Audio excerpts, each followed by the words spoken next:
buenas noches, bienvenidos a El Sofá Rojo, en donde la publicidad se calienta. Buenas noches David y buenas noches a todos. Les damos nuevamente la bienvenida al Sofá Rojo. Hoy hablaremos de un tema muy importante y fundamental para la publicidad, la creatividad. Siempre hemos escuchado de la creatividad, pero ¿qué es la creatividad y qué se considera o no se considera como creativo? Y para hablar de ese tema tan importante nos acompaña Víctor Manuel Osorio, más conocido como Caremonja. Caremonja es uno de los personajes más conocidos en el medio publicitario colombiano. Ha participado desde realities hasta programas de humor, muy conocido por sus ideas y por su buen humor en especial.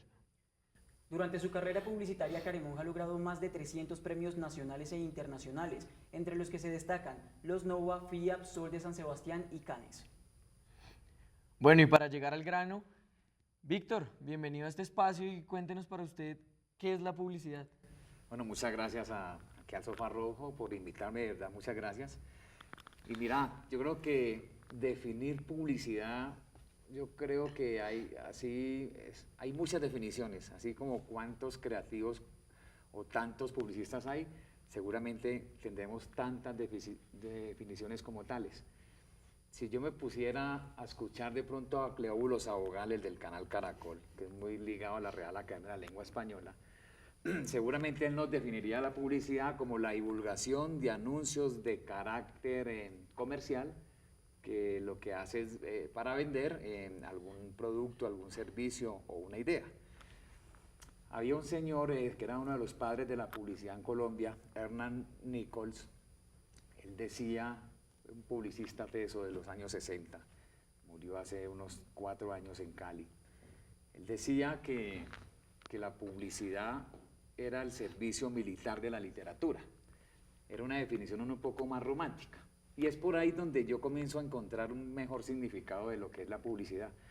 Pero más que darle un significado, yo creo que es la posición y el pensamiento que yo tendría a la publicidad. Para mí la publicidad es seducción, la publicidad es persuasión, es enamoramiento, es hacer que alguien de verdad prefiera y se case con una marca, se enamore de verdad y sienta que eso que le están contando o ese producto que está con él es el de toda su vida. Eso para mí creo que eso es a donde va la publicidad, como yo la defino, como algo donde uno puede persuadir o enamorar o seducir.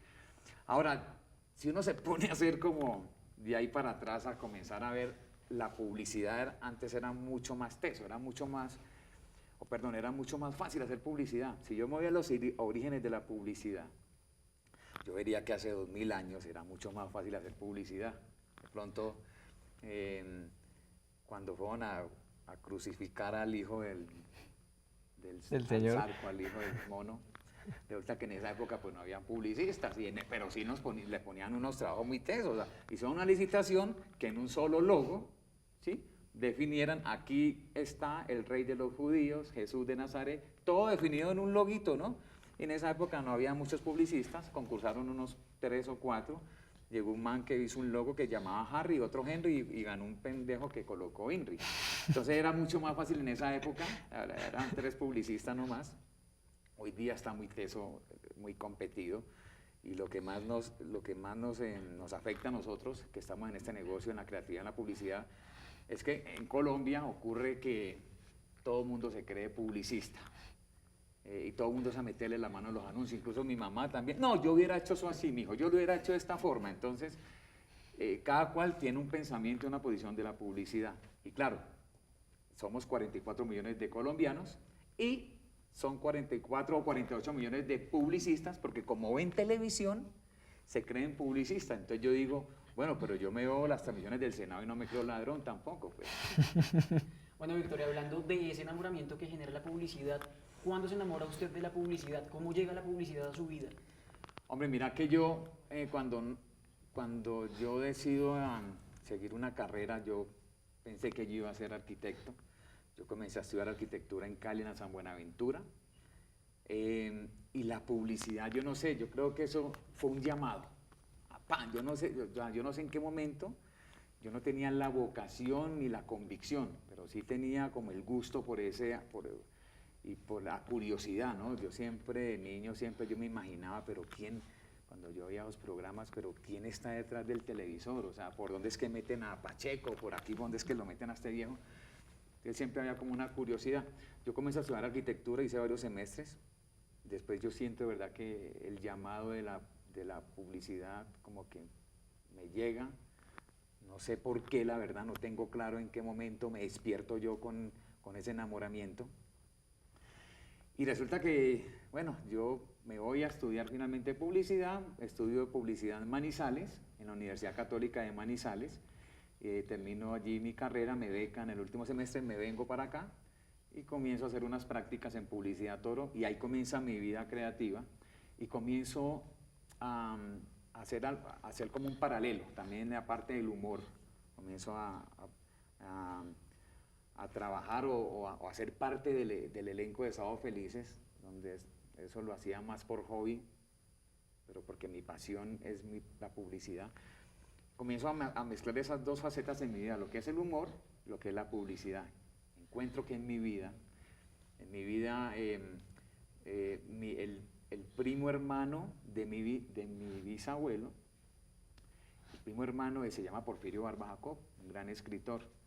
Y por el lado de mi papá, por el lado de mi mamá, ellos son antioqueños también y son trovadores, mi tío abuelo era trovador. Entonces encuentro que se mezclan y se cruzan en mi vida las dos cosas, lo que es el escribir y lo que es la parte del humor, y eso es algo que siempre lleva.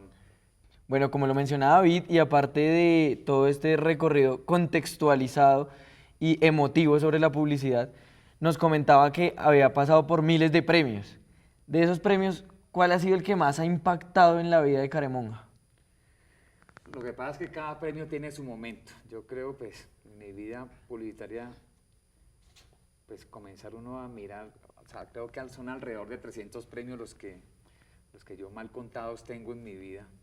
Y los últimos que ya he comenzado a contar, que son los que me generan más emoción, son los últimos, porque uno es tan vigente como el último premio que se gana. Y entonces ya estoy como en el último Festival de Cannes que nos ganamos, o me gané con mi grupo creativo de 3 Cannes, ya llevamos 6 Cannes. Pero creo que sí, hay momentos, yo creo que recuerdo que me agradó y me emocionó mucho fue el primer premio que me gané, fue hace unos 14 años, fue en el Festival Iberoamericano de Publicidad, no me vayan a cortar, en Argentina, que fue en radio, casualmente, mira que fue con una cuña, una campaña que hice para Sprite, fue con un jingle, y pues ese fue el primer premio que yo gané y fue el que aún recuerdo con tanto cariño, ¿sí? Y hay otros premios que de pronto no han tenido el reconocimiento en los festivales, pero sí ha tenido el reconocimiento de la gente, y para mí eso es más valioso que cualquier metal. Entonces, yo creo que eso es un equilibrio. Hay unos que han tenido más reconocimiento que otros, hay otros que yo creo que le han llegado mucho más a la gente y esos son los que más me emocionan a mí. Bueno, sabemos lo de la emoción y lo de eso. Yo creo que más de uno allá en casa quiere saber qué se siente estar parado en la tarima de un Cannes que se menciona tanto en cine, que se menciona en publicidad, que se menciona en cortometraje, ¿qué se siente pararse a recibir allá un premio tan aclamado por tanta gente? Eso da un susto muy teso, es tremenda la vaina, incluso cuando uno va a subirse al escenario en Cannes. O sea, estamos hablando que Cannes resume y reúne todo lo que es lo mejor del mundo publicitario. Y uno, sabiendo aún que cuando uno se va a subir a recibir el Cannes, a uno ya le han avisado.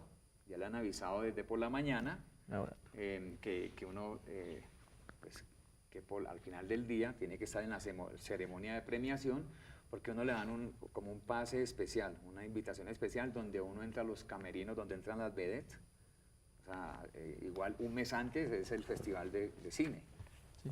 O sea, yo me sentaba y me peinaban ahí, me maquillaban y yo aquí donde puse el culo de culo. ¿Cuál estrella? Lo puso Brad Pitt, ¿no? Y entonces uno es con esa ansiedad, uno sabiendo que ya se lo ganó. Entonces, uno pasa al sitio donde están todos los ganadores y entonces en todo el escenario hay alrededor de 8.000, 10.000 personas esperando esos pocos que van a subir, y afuera, como no tiene capacidad para entrar toda esta gente, son alrededor de 15, 16.000 personas viendo ese momento. Y uno es esperando que lo llamen a uno, uno es asustado a escuchar el nombre de uno. Cuando lo mencionan, uno escucha rarísimo el nombre de uno, uy, No lo reconoce. claro, uno sale y uno sabe que tiene miles de ojos encima, uno no sabe cómo camina, cómo llega, ya, y no recuerda uno cómo se siente, no, mejor dicho, eso es algo atortolante, pues eso es algo que uno no podría describir, es una emoción con un susto donde uno, de verdad, como que no puede uno describirlo exactamente, tiene que vivirlo uno allá. Bueno, y esos premios que han significado en la vida profesional, ¿cuántas puertas se han abierto por estos premios? Mira que esa pregunta es bien interesante y yo creo que la respuesta tiene que ser igual de importante. Lo de los premios en la vida de un creativo, de un publicista, yo creo que son la esencia de su vida, es como uno se puede vender como un buen creativo, es como uno se puede destacar. Los premios son para el publicista como los goles para el futbolista. O sea, Faustino, Falcao, Ronaldo, no serían esas personas si no hubieran sido esos goleadores maravillosos. Y en un creativo también, esos son los goles que uno mete, que son los premios, pero deben de ser premios con sentido, premios que logren un mérito, porque seguramente también hay goles que no ayudan a ganar ningún torneo. Nosotros, cuando uno gana más unos premios que hacen quedar muy bien en alto el país, premios que tienen unos logros bien importantes y que ayudan también a vender unas marcas, ese reconocimiento no solamente le llega para el cliente ni para el país, también le llega para la agencia y uno como creativo, y es donde uno comienza a cotizarse, si podemos hablar en el lenguaje también de los futbolistas, es cuando el pase de uno se cotiza más, es un referente de uno de éxito, de saber manejar de pronto y sortear y siempre llegar con efectividad en los premios, en los festivales. Entonces es importantísimo en la vida de uno para poderse uno cotizar, para poder uno ser alguien y ser un referente para las que vienen empujando de abajo.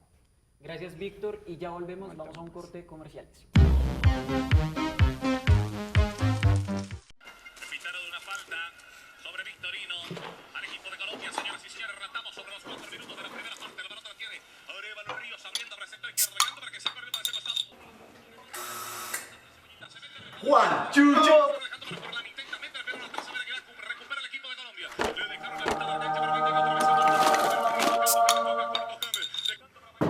Chucho, hermano, ¿cómo va? Simón.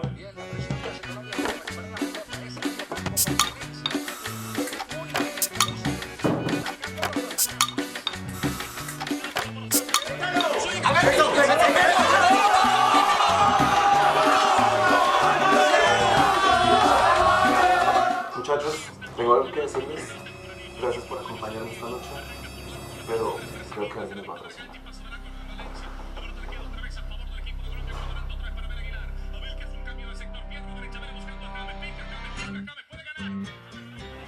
Mentiras, muchachos. Póker, el amigo que une a los amigos. El exceso de alcohol es perjudicial para la salud. Prohíbes el expendio de bebidas embriagantes a menores de...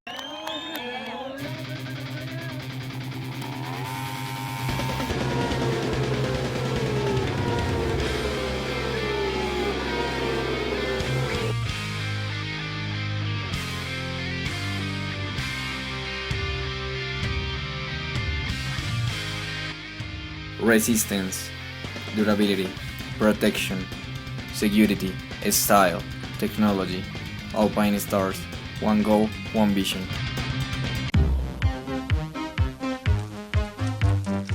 Bueno, y continuamos acá en el sofá rojo donde la publicidad se calienta. Recuerden que estamos con el impresionante creativo Víctor Osorio Caremonja. Entonces, para continuar con esta tanda de preguntas, nos has mencionado que los goles a los futbolistas son como los premios a los creativos publicitarios. Y también nos mencionaste que hay premios que no son el metal, sino que es el querer de la gente. Estamos en la tendencia actual en la que valoran mucho más la efectividad que la creatividad. ¿Cómo hacemos o cuál es el consejo para que esa creatividad cada vez sea más efectiva? Mira que esa vaina, o sea, la estrategia y la creatividad tienen que ir unidas, tienen que ir cogidas de la mano, porque si no, si uno hace creatividad por hacer creatividad, pues queda uno como un creativoso, ¿sí? Es como cuando uno está perdido, uno dice, no, pues cuando estoy perdido cualquier buceta me sirve. Entonces como que uno diría, no, cualquier idea me sirve si no hay estrategia. Hago una idea y le acomodo cualquier estrategia. Yo creo que en esto, no, tiene que ser así. En la publicidad uno tiene que saber primero qué es lo que hay que decir. A uno le tienen que dejar clarísimo qué hay que decir. Esa es la parte estratégica. ¿Qué tengo que decir? Lo tengo claro. Ahí donde ya es cómo lo tengo que decir. Ahí ya viene la parte creativa, es donde me tiran el huevo y yo le pongo la salecita. ¿Y Pero, ¿sí? qué solución le damos a esos briefings completos? Mira, yo creo que un creativo no puede recibir un brief incompleto, porque uno no puede trabajar y si uno no tiene claro qué es lo que tiene que decir, cómo lo va a decir, lo puede decir muy bien, cómo lo digo, pero si al final no era lo que el cliente o el consumidor no necesitaba, pues es una publicidad que va a fracasar. Ahora, de pronto para que entendamos es cómo manejar la creatividad y cómo versus la estrategia. Por ejemplo, lo resumo con una historia, una anécdota, un cuentico chiquito. Por ejemplo, en Tuluá, la otra vez una señora puso una venta de empanadas. La señora puso la venta de empanadas, ¿sí? Entonces en la cuadra, entonces decía, las mejores empanadas de Tuluá. ¿Mm? Entonces a alguien le dijeron, usted lo que tiene que hacer es montar publicitariamente, anunciar que montó un mejor negocio que las mejores empanadas de Tuluá. O sea, si hay una mejor empanada de Tuluá, ¿qué negocio lo va a colocar yo al lado? Entonces ya llegó creativamente alguien le puso un negocio al lado que decía las mejores empanadas de Colombia. ¡Oh! Claro, Lo creció. las mejores empanadas de Colombia, y comió las de Tuluá. O sea, no hay nadie que le iguale a eso. Claro, estratégicamente sí, creativamente también. Entonces, alguien le colocó, ya están las mejores empanadas de Tuluá, las mejores empanadas de Colombia. Alguien le colocó un negocio enseguida que decía, las mejores empanadas del mundo. Uy, no, entonces todo el mundo compraba era ahí. Entonces, uno diría, oiga, aquí ya nadie puede poner un negocio de empanadas. Claro que sí. Llegó alguien enseguida y le colocó las mejores empanadas de la cuadra. Entonces, es donde uno llega creativamente, ¿sí? Sabe cómo decirlo y qué es lo que estoy haciendo yo. Es desvirtuando la calidad de esas otras empanadas, las mejores empanadas de Tuluá, de Colombia, del mundo, y aquí están las mejores empanadas de la cuadra. Entonces, es creatividad versus la estrategia bien complementada. Víctor, Ok. muchas veces los creativos sienten que su propuesta es novedosa, es creativa, pero de pronto por los intereses de la agencia, por los intereses del cliente, se dice no. ¿Cómo enfrenta un creativo? ¿Cómo ha enfrentado usted el no en su vida? Lo que pasa es que uno siempre va a tener el no asegurado, en la vida, en el trabajo, donde quiera que esté. Y yo tengo un pensamiento, algo que dice que el hombre cobarde no goza mujer bonita. Yo creo que entonces uno siempre tiene que hacer como decía un expresidente, tiene que persistir, resistir, insistir, ¿sí? Y siempre uno, pero no tampoco entercarse con las ideas, uno siempre debe justificar y si uno cree en una idea, que esa idea es poderosa, uno tiene que seducir, enamorar al cliente, que esta idea es la más recomendable para que su producto pueda tener las ventas deseadas. Seguramente nos van a tumbar muchas ideas, pero porque a veces nos pagan a nosotros en la publicidad, nos pagan a veces también es por la frustración, porque diariamente nos están tumbando ideas. De esas, porque si vemos la televisión en Colombia o vemos las redes, no solo en Colombia, en cualquier país del mundo, si uno se pone a ver la publicidad, esos comerciales maravillosos, esa publicidad espectacular, son solo 3 o 4 que en el año, ¿sí? Mientras que el día a día es algo que es la publicidad que uno dice, no, yo quiero esto, es lo que uno no haría, ¿sí? Entonces a uno se le pagan es más por la frustración de no tener esas ideas poderosas, de no poderlas tener en la calle, interactuando con las personas. Pero bueno, eso es algo con lo que tenemos que vivir y evitar que esa brecha sea cada vez más corta. Bueno, Víctor, y ya para terminar, ¿qué consejo puntual le darías a esa nueva generación de creativos que se viene, que de pronto les sonó el celular y no estuvieron atentos a todo lo que dijiste y no estaban tomando apunte? Entonces, un consejito así puntual para esas nuevas generaciones. En este momento. Bueno, a ver, es que uno aconsejar, porque es que yo no tengo el secreto para el éxito, o sea, y nadie seguramente lo tiene. pero sí le tengo el secreto para que fracase. O sea, si usted quiere fracasar en la vida, trate de quedar bien con todo mundo, menos con usted. O sea, dele gusto a todos y seguramente usted va a fracasar en la vida. En publicidad uno no puede ser tan democrático de hacer lo que todo mundo comienza a decirle. Uno tiene que, en la creatividad, en la publicidad, uno tiene que ser original, tiene que ser ingenioso, tiene que vivir con la imaginación.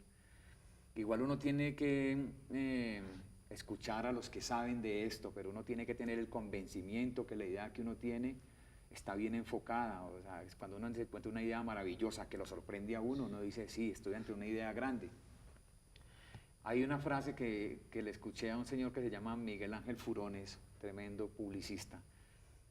Él decía por ahí hace días que si uno quiere llegar rápido, pues tiene que andar solo. Pero si quiere llegar más lejos, tiene que andar en grupo. Está bien uno escuchar a la gente, pero no pero no hacer lo que le dice la gente, escucharla, pero no hacer todo. Simplemente uno tiene que hacer lo que sea en beneficio de esa idea, en que la potencialice, no que comience a saturarla de cosas que no tienen ningún sentido. Además que hay que querer en la simpleza, pero no en la simpleza aburrida, más bien en la simpleza de quitarle a esas ideas tan contaminadas, a esa simpleza de quitarle y restarle lo obvio y añadirle lo verdaderamente significativo. Ese es el consejo que yo les doy. Bueno, Victoria, ahora vemos una tendencia marcada en la publicidad que es todo el marketing viral. ¿Usted qué piensa de esto? Mira que no es ninguna tendencia ni es moda. Eso es algo que la gente lo está pidiendo, lo está haciendo, porque es que esa familia, la que uno veía anteriormente sentada alrededor de un televisor, viendo los comerciales con papá, abuelo, hijo, eso ya no existe. Ya al consumidor, a las personas hay que cogerlas en la calle, donde estén, a través de un teléfono, a través de una tableta, del internet, y con acciones en la calle. Entonces, uno tiene que hacer cosas que de verdad huelan a lo menos posible comercial, ¿sí? A lo menos publicitariamente comercial hablando. La gente cuando siente que algo le huele a publicidad, le huele feo y no le gustaría tenerlo ni compartirlo. Uno lo que tiene que hacer es cosas que entretengan a la gente, que la diviertan. Ahí es donde la marca puede hacer parte de las personas, donde la gente puede interactuar con las marcas. Y cuando uno hace una activación, una actividad en la calle y documenta eso que está ocurriendo y lo pone en la red y me llega a mí como consumidor casual y me parece divertido, yo comienzo a viralizar eso, a mandárselo a mis amigos, y es cuando la gente decide qué es bueno y qué es malo. Pero igual eso, para hacerlo hay que hacerlo es cosas que sean divertidas, que entretengan a la gente, y la gente seguramente va a viralizar. Te pongo un ejemplo, por ejemplo. A veces uno ve esas campañas sobre el órgano, donar órganos, lo vuelven tétrico y cosas muy tesas. Si a mí me pusieran a hacer una campaña para donar órganos, yo ya sé qué es lo que tengo que hacer. Ahora, ¿cómo lo hago? Me voy a la calle, comienzo a mirar qué es lo que le gusta ver a la gente, porque yo voy a hacer una campaña para que la gente done sus ojos, sus córneas. Yo me pondría de verdad a mirar a la gente qué es lo que hace. Me pondría una cámara en una esquina y seguramente entendería y vería y documentaría que todos los hombres harían lo mismo. Pasa una mujer linda y le miran el culo de una tal. Oh, tiene como imán, no ha pillado como que... Yo documentaría eso tranquilamente y le pondría finalmente unos créditos donde le diría a la gente si querés seguir viendo estas maravillas después de muerto, pues dona tus ojos. Y eso seguramente la gente le podría causar gracia y comenzaría a viralizar eso, se sentiría identificado con eso que ocurre en las calles, y es donde se vuelve lo menos publicitariamente posible y se vuelve algo divertido, entretenido, y al final le estoy dejando un mensaje invitando a que done sus ojos. Bueno, ahí tienen, eso fue todo por hoy. Muchas gracias a Cara de Monja y muchas gracias a todas las personas que estuvieron acompañándonos. Y esto fue El Sofá Rojo, donde la publicidad se calienta. Nos vemos en @caremonjaja.